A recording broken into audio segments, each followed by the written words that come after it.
গত প্রায় 15 দিন আগে হওয়া বৃষ্টিপাতে নদ নদীর পানি ব্যাপক আকারে বৃদ্ধি পেয়েছিল। গত 15 দিন আগে মুষলধারে বৃষ্টিপাতের কারণে আমাদের নওগাঁর মাঝখান দিয়ে বয়ে যাওয়া শুধু যমুনা নদীর পাশাপাশি দেশের অন্যান্য নদ নদীতে ব্যাপক আকারে পানি বৃদ্ধি পেয়েছে এবং সেই পানি বৃদ্ধি পাওয়ার কারণে বা উজান থেকে নেমে আসা পাহাড়ি ঢলের কারণে চট্টগ্রাম ওই অঞ্চলটাতে বন্যার সম্মুখীন হয়েছে। পাশাপাশি কিন্তু ছোট যমুনা নদীতেও ব্যাপক আকারে পানি বৃদ্ধি পেয়েছিল এবং এতটাই পানি বৃদ্ধি পেয়েছিল যে দুই পাড়ে নদীর পানি একদম থেকে গিয়েছিল এবং নদীর পানি থেকে যাওয়ার কারণে নদীর চরে যেগুলো ফসল চাষ করেছেন কৃষক, সেগুলো সব ফসলগুলোতে পানি উঠে যাওয়ার কারণে কিছু সংখ্যক ফসল ক্ষতিগ্রস্ত হয়েছে। পাশাপাশি চরে কিন্তু অসংখ্য কলা গাছপালা লাগিয়েছে। তবে আমি যেখান থেকে কথা বলছি এটি নওগাঁ সদর উপজেলা এবং নওগাঁ সদর উপজেলার মাঝখান দিয়ে বয়ে গিয়েছে ছোট যমুনা নদী। ছোট যমুনা নদীতে যে পরিমাণ পানি বৃদ্ধি পেয়েছিল সেই পানিতে কলার বাগানেও পানি উঠেছিল, কিছু কিছু কলা বাগানে, এবং দ্রুত সময়ের মধ্যে পানি নেমে যাওয়া, অর্থাৎ কলার বাগানগুলোতে মোটামুটি 5-7 দিন পানি অবস্থান করছিল এবং তার পরবর্তী সময়ে পানি নেমে যাওয়ার কারণে কিন্তু কলার গাছে খুব একটি ক্ষতি সাধিত হয় না। কলার গাছে ক্ষতি সাধিত না হইলেও যেগুলো সবজি তারা চাষ করেছেন নদীর চর জুড়ে, সেসব সবজি কিন্তু কিছুটা ক্ষতির সম্মুখীন হয়েছে এবং অনেক সবজি মারা গিয়েছে এবং অনেক সবজি কিছুটা ক্ষতির সম্মুখীন হয়েছে। তো বর্তমান সময়ে আমি প্রায় যখন নদীতে পানি বৃদ্ধি পেয়েছিল 1 থেকে 15 দিন আগে, তখন ক্ষতির সম্মুখীন হলো।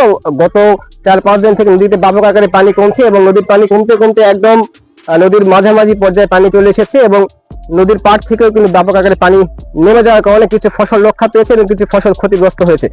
পাশাপাশি আবহাওয়া বিভাগের তথ্য মতে আগামী 5 দিন বাংলাদেশের সর্বত্র বৃষ্টিপাত হওয়ার সম্ভাবনা রয়েছে এবং মাঝারি আকারের বৃষ্টির পাশাপাশি কিন্তু মুষলধারে বৃষ্টিপাত হওয়ার সম্ভাবনা রয়েছে এবং মুষলধারে বৃষ্টিপাত হইলে দেশের বিলাঞ্চলগুলোতে পানি বৃদ্ধি পেতে পারে এবং দেশের বিলাঞ্চলগুলোতে পানি বৃদ্ধি পেলে বিলের পানি নদীতে নামার কারণে কিন্তু নদীর পানি আবার বৃদ্ধি পেতে পারে এবং সেই সময়টাতে কিন্তু আবারও পাড়ে পানি উঠে যদি যায়, সেক্ষেত্রে কিন্তু ফসলের ক্ষতির সম্মুখীন হতে পারে বলে আমাকে কৃষক জানিয়েছে। এবং যদি পানি অতিরিক্ত আকারে বৃদ্ধি পায় সেক্ষেত্রে কিন্তু বন্যার সম্ভাবনা রয়েছে। এবছর গত 15 দিন আগে যে লেভেলে পানি বৃদ্ধি পাচ্ছিল বা যে লেভেলে পানি বৃদ্ধি অবস্থায় ছিল নদী, যদি আরো বেশি আকারে পানি বৃদ্ধি পেত সেক্ষেত্রে কিন্তু একটি নদী ভাঙনের সম্মুখীন আমরা হতে পারতাম। কিন্তু যেহেতু পরবর্তীতে বৃষ্টিপাত সেভাবে পরিলক্ষিত হয় নাই এবং সারা বাংলাদেশ ব্যাপী সেভাবে বৃষ্টিপাত এখন পরিলক্ষিত হচ্ছে না, সঙ্গত কারণে কিন্তু নদীর পানিগুলো আস্তে আস্তে নেমে যাচ্ছে এবং এতে করে কিন্তু ফসল রক্ষার পাশাপাশি বন্যার ঝুঁকি থেকেও আমরা কিছুটা পরিত্রাণ পেয়েছি। তবে আবহাওয়া বিভাগের তথ্য মতে আজকে দিন থেকে আগামী 5 দিন পর্যন্ত সারা দেশ সর্বত্র মাঝারি আকারের পাশাপাশি আবার ভারী বর্ষণ হওয়ার সম্ভাবনা রয়েছে এবং ভারী বর্ষণ সেক্ষেত্রে কিন্তু নদ নদীতে পানি বৃদ্ধি পেতে পারে। পাশাপাশি আরেকটি কথা বলে রাখি, আমাদের ছোট যমুনা নদীতে পানি কমলেও কিন্তু যেগুলো বড় নদী রয়েছে যেমন পদ্মা থেকে শুরু করে আরো যেগুলো নদী রয়েছে সেসব নদীগুলোতে কিন্তু আসলে পানি সে লেভেলের কমে নাই এবং বর্তমান সময়ে বর্ষাকালীন সময়ে একটি অন্যতম জনপ্রিয় পিকনিক এর আয়োজন করে থাকেন, বিশেষ করে গ্রামের যারা বসবাস করেন তারা বিশেষ করে নৌকা ভ্রমণ আয়োজন করে থাকেন এবং নৌকা ভ্রমণে যায় কিন্তু অনেক সময় আমরা দেখি যে নৌকা ডুবির ঘটনা ঘটে এবং নৌকা ডুবির ঘটনাতে কিন্তু অনেকে নিহত হন। গতকাল অথবা কালকের আগের দিন সম্ভবত রাজশাহী পদ্মার পাড়ে এরকম একটি নৌকা ডুবির ঘটনা ঘটেছে এবং সেখানে নৌকাতে সম্ভবত 6 জন অবস্থান করেছিলেন। তো 4 জনকে উদ্ধার করা গেল, পরবর্তীতে কিন্তু 2 জনকে উদ্ধার করা সম্ভব হয় না। খুব সম্ভবত আমি যখন ভিডিও তৈরি করছি সেই সময়টাতে উদ্ধার করা হতে বা সক্ষম হয়েছে।